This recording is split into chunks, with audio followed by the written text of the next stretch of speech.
good afternoon, everyone. And I am Mrs. Shweta Deshpande. I am working as an assistant professor in audiology at School of Audiology and Speech Language Pathology, Pune, at the Bharati Vidyapeeth, deemed to be university. And will be talking to all of you all on early intervention of hearing loss in children, in infants and babies. So at the outset, I would like to thank Dr. Chaudhary and all the committee members, the organizing committee of this early intervention workshop, for giving me this opportunity to present on this aspect. And as all of us know that early intervention is really important, and you have been listening to 2 days of really full enriched information on early intervention. So just before I start, would like to give you a bit overview of what I would like to talk on with respect to hearing intervention. So the learning objectives of today's lecture will be on importance of early intervention with respect to hearing loss, the different modes of intervention.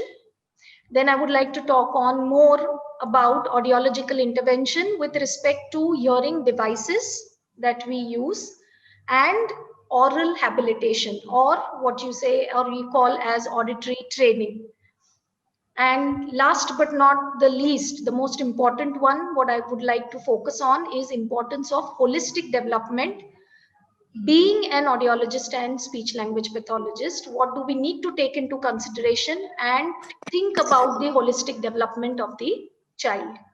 So let's move on to importance of early intervention with respect to early detection and intervention of hearing loss. So what I would like to focus here is that there is this, we have all heard about early hearing detection and how important it is. Also, identification of hearing loss as early as possible will help in the future for the development of the child with respect to not only listening but also developing verbal communication mode, and further ahead in life when we look at developing academic achievement and better employment opportunities. So when we look at early hearing detection, we have this joint committee on infant hearing protocol, which is given in the United States. And there are position statements which are given, which follow the guidelines of 136 rule. So this 136 rule means that the hearing loss should be screened, or the baby should undergo screening not later than 1 month of age. They should be identified with a hearing loss no later than 3 months, and they should be fitted with appropriate, or the management intervention should be started by no later than 6 months of age.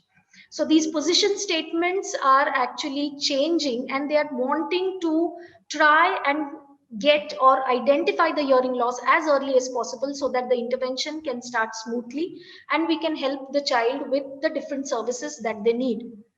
And why this was focused on was because what they have seen in clinical research and findings was that children with very little residual hearing and limited auditory experience, these children will definitely have more difficulty to learn to listen because they don't have complete access because of the hearing loss, and thus they will have difficulty to achieve spoken language skills. So they will not be verbal communicators. They could be non-verbal communicators, or they could be a mixture of both. So that's how this focus came on having different protocols and guidelines so that we can tap on these babies as early as possible. Another thing about, I think all of us know, is about the concept of critical period of development, and also regarding the evidence of cross-modal plasticity. That is, when a region is not used for its purpose, we know that in the brain there is reorganization which occurs, and because of that you have another sense which takes over the auditory capability or the auditory area, and that is especially here with respect to audition. It is the visual sense that takes over, And that's why they talk about this cross-modal plasticity, and the child becomes a visual learner as they grow up if they are not intervened early. So thus, early identifying the hearing loss and providing appropriate intervention will help to give the child optimal speech language communication development, and finally academic achievement and better employment opportunities. So when we come to intervention or management of hearing loss, what we look at is in three aspects. One is with respect to medical or surgical intervention, which is with the help of the ear, nose, throat specialist and the pediatrician. Next one, which comes with aspect from an audiology perspective, from an audiologist perspective, the audiological intervention, which we will be dealing with, or which I will be telling or speaking about more with respect to hearing devices.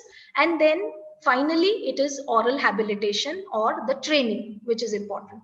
So depending on the etiology of the hearing loss and depending upon the severity of the hearing loss, we choose the different hearing intervention or hearing devices, the options that we can give them. And then we go on to the training aspect, counseling the family, and then going on to the training. So let's look at what is this hearing device, or what are the options that are available for these babies or infants and toddlers with hearing loss. So we start off with hearing aids, which is an amplification device. We have bone anchored hearing aids, which are specifically for those babies wherein we can where there are middle ear disorders, or where there are issues or there are problems present in the external ear, and wherein the inner ear is preserved, and that's where we use these bone anchored hearing aids. Then we have the option of cochlear implant intervention, which is an electronic device, and cochlear implants are specifically for those children who have severe to profound hearing loss, or who are not benefiting, having limited benefit with the hearing aids with respect to speech and language development. Then we move on to another intervention, which is called as electroacoustic, or we call them as hybrid implants. That is, the electric aspect or the electronic aspect of the cochlear implant and the acoustic aspects of the hearing aid is merged together. So this is helpful in case where these children have good low frequency hearing and they have poorer high frequency hearing. So that's where we go in for these electroacoustic or the hybrid implants. And the last one, the option is the auditory brainstem implant, wherein the cochlear implant does not help the child. That is wherein the auditory nerve is deformed or it is severed. And in that case, this implant is placed in the brainstem, and that's called as an auditory brainstem implant. So these are the different range of options that are available with respect to hearing devices, but I would focus more with respect to hearing aids and cochlear implants, because these are the options or the immediate options that actually children with congenital deafness go in for, because these children with congenital hearing loss are generally seen to have severe to profound hearing loss. Okay, so going on to hearing aid intervention. So hearing aids, as I told you, or as I mentioned earlier, is an amplification device. And the goal with the hearing aid, when we fit a hearing aid, is to provide the child with maximum access to the speech signal, and specifically at a listening level that is safe and comfortable. So generally, when we speak to each other, we speak at a normal conversational level. So the goal when we fit hearing aids is that the child should hear with the hearing aid, with that amplification device, at a normal conversational level, and also in difficult listening situations. So when we know that this is achieved, we are assured that the child is getting benefit with the hearing aid. And being an amplification device, it will still go, it will provide amplification, and it will still go through the route of listening to the normal external middle ear and the inner ear root, which is the damaged portion in case of a sensory neural hearing loss, when we say.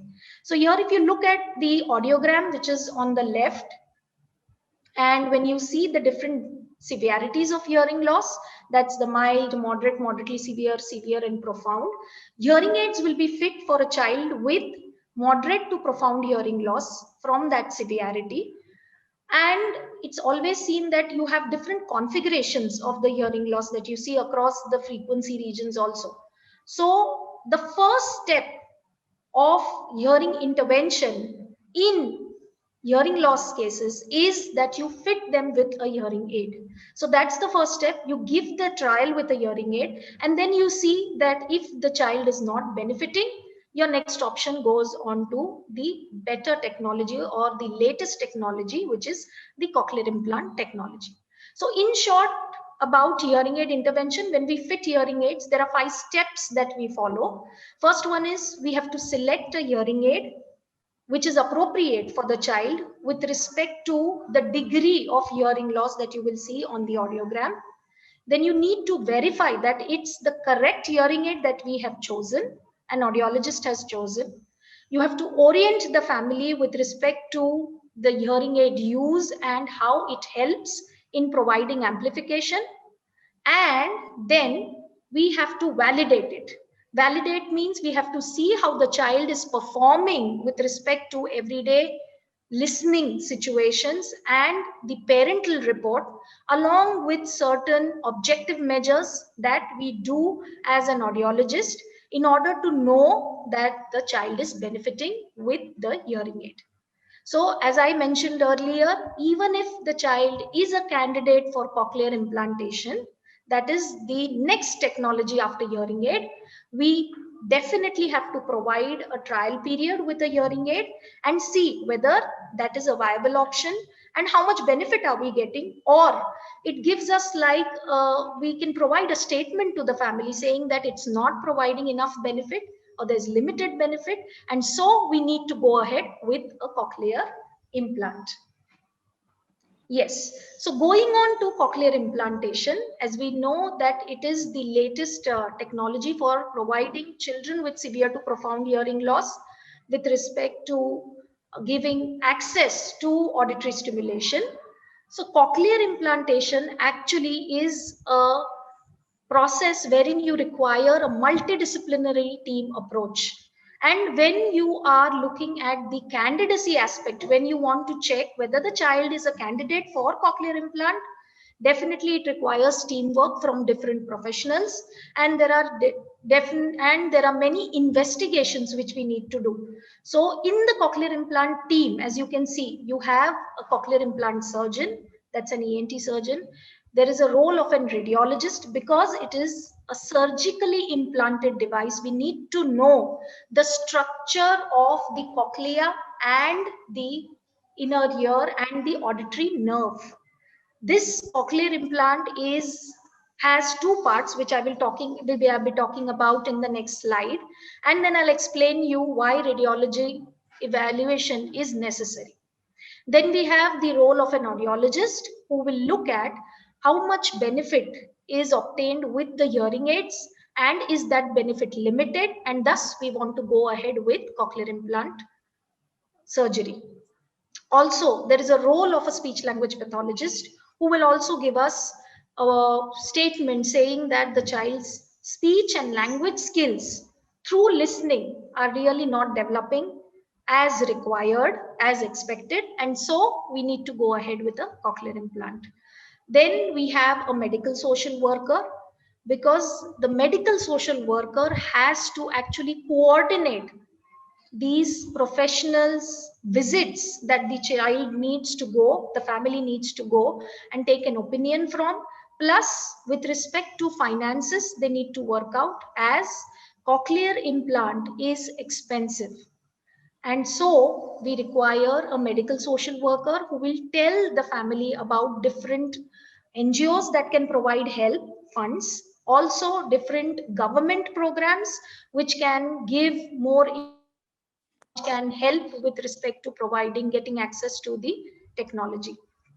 Another important role is of the developmental pediatrician. So if you all remember, in my learning objectives, I had spoken about the holistic development of the child. So this is where, if you actually look at, we need to look at the child as a whole. It doesn't mean that the child has hearing problems, so let's look at providing intervention and then immediately going ahead with cochlear implant. We need to have an opinion from a developmental pediatrician, and they will specifically tell us whether the child's development with respect to their chronological age is appropriate, or there needs to be certain other intervention that needs to be provided to the child. So thus, if you look at, there are many members who are required when you go ahead with a cochlear implant candidacy. Coming on to the actual intervention with the cochlear implant, as I said, it's an electronic device. If you look at the figure, you have an external component of the cochlear implant, which looks like a hearing aid in some aspect. And there is an internal implant. If you can look at my pointer, that's the internal implant. And these two comprise of what we call as the cochlear implant. So the external part or the component is called as the speech processor, which will actually take in the information, digitize the signal, and send it via radio frequency transmission to the internal implant. And this internal implant, if you look at, is placed in the cochlea of the child. And that is the place where we have the implant which is situated. And the function of this implant is to directly stimulate the auditory nerve.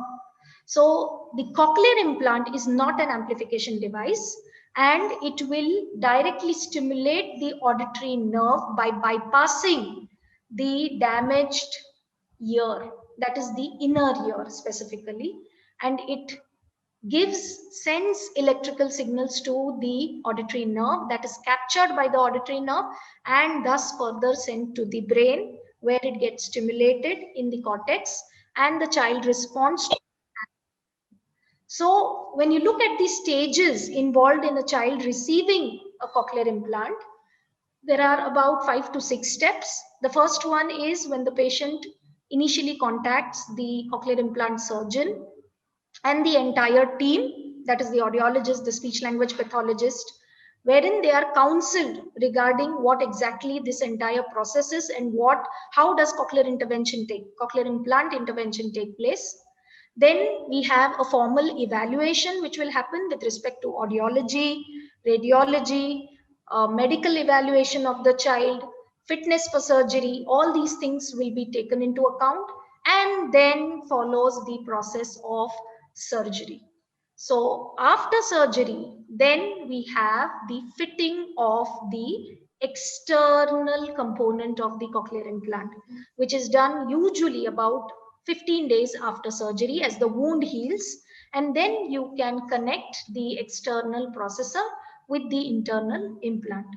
And after that, exactly after the fitting of the external component, is where the role of the audiologist and the speech language pathologist comes into the picture. And that's a long-term thing. So when we look at cochlear implant intervention, it's a long-term process. The follow-up is really, really long. We need to keep a track of how the child is performing with the cochlear implant. That follow-up is necessary. And there are certain strict protocols that we need to follow with respect to the visits that the family has to place, especially in the first 3 years after they are fitted, because that is a crucial period when the child will be developing listening, learning to listen, and also spoken language communication. So these are important aspects that we need to take care of after the cochlear implant surgery takes place. Also, the child needs to undergo an audiological testing at intervals, definite time intervals, and when developmentally appropriate, what we look at is with the device, with the implant, we need to see that the speech is also developing hand in hand. So that's why we need to do a speech recognition test for these children as they grow older, and speech language testing is also necessary.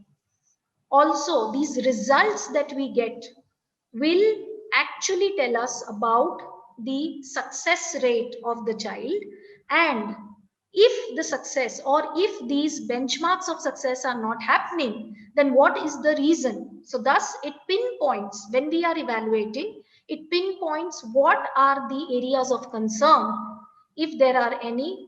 Why isn't the child developing well, or why isn't the child getting good access?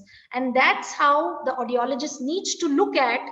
When they are fitting the external component, we need to look at how is the processor, this external component, getting mapped onto the internal one. So this is a step wherein we do a validation with respect to different subjective and objective tests, and say that, or come to the conclusion whether the child is benefiting with the cochlear implant or not. Thus, we come on to another important aspect of oral habilitation, or what we call as auditory training. And what do we exactly mean by oral habilitation is that something, a process which has not been emerged in a child, we want to build it up, we want to train it. That is what we call as habilitation.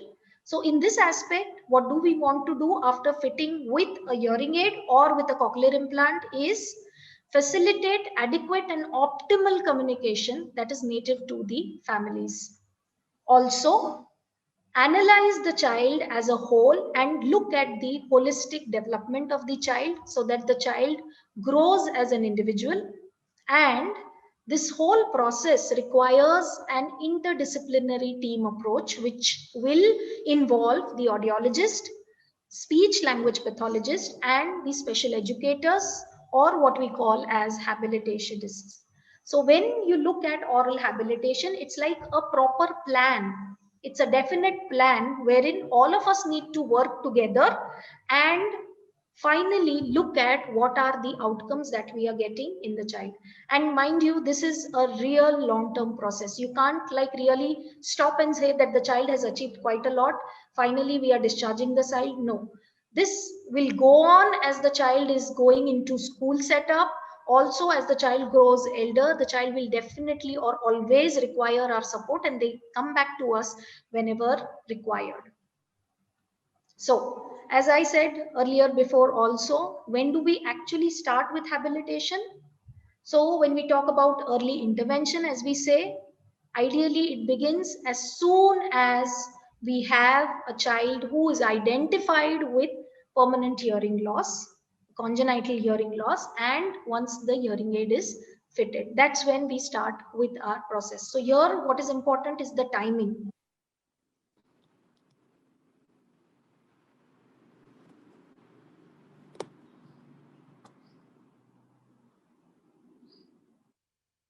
Linda, you are muted.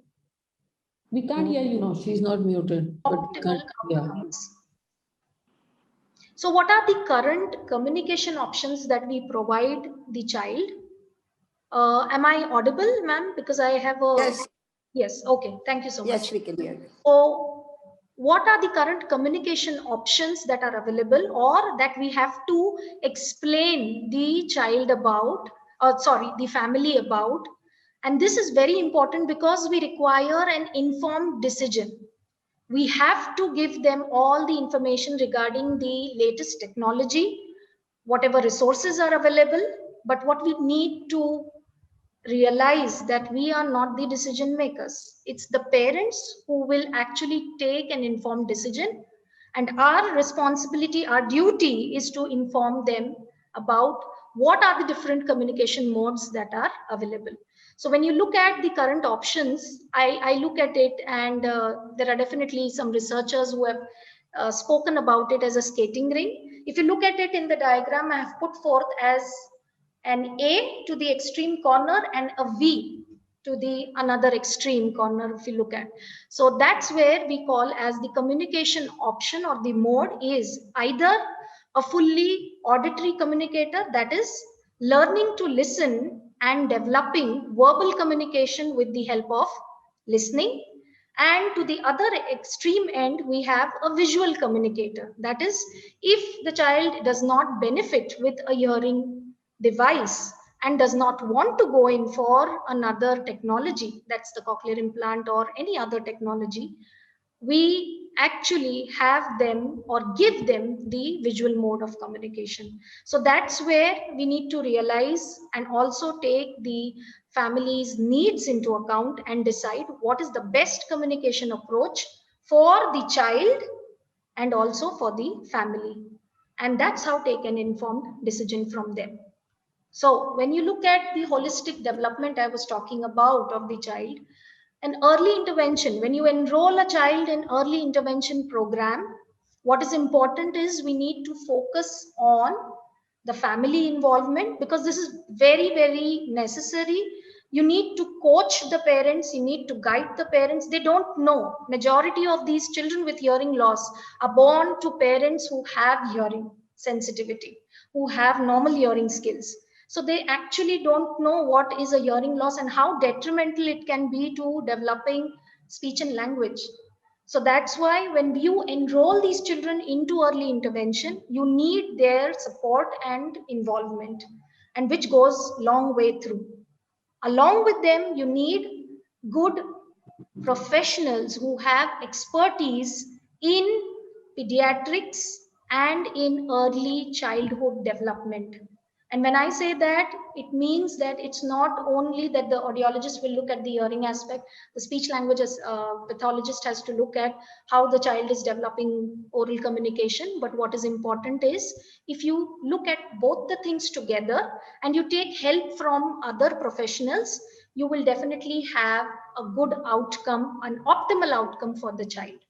And that's why we always believe that the choice of the communication option needs to be individualized, looking at the individual needs of the child and looking also at the multifaceted needs of these children. If there are children with other complex needs, you need to look at what exactly are the needs of these children. And last but not the least is you need to respect the family's decision. So this is where we have to actually take into account the whole child, address the whole child. So from what I would like to summarize is that each child with a hearing loss, when you start with an intervention program, we have to remember that each child is different. You cannot analyze the child in one size fits all method. We need to choose appropriate intervention approaches, looking at the needs of the child and respecting the family's decision. And also you need to set certain expectations for the child, which has to be discussed with the family beforehand, and not just at that time. You need to continually address these expectations at every intervals whenever you are assessing the child for progress. So that is more important. And last but not the least, you need to empower these parents and finally the children to help them identify what are the goals of these children and what are the goals of the families and their aspirations, the parents' aspirations for their child. So this is what, in short, when we work at or when we look at intervention for hearing loss in children, we have to take into account all these aspects. So I think I will end it here and thank you everyone for this virtual listening. I hope everyone was attentive and you found the lecture interesting.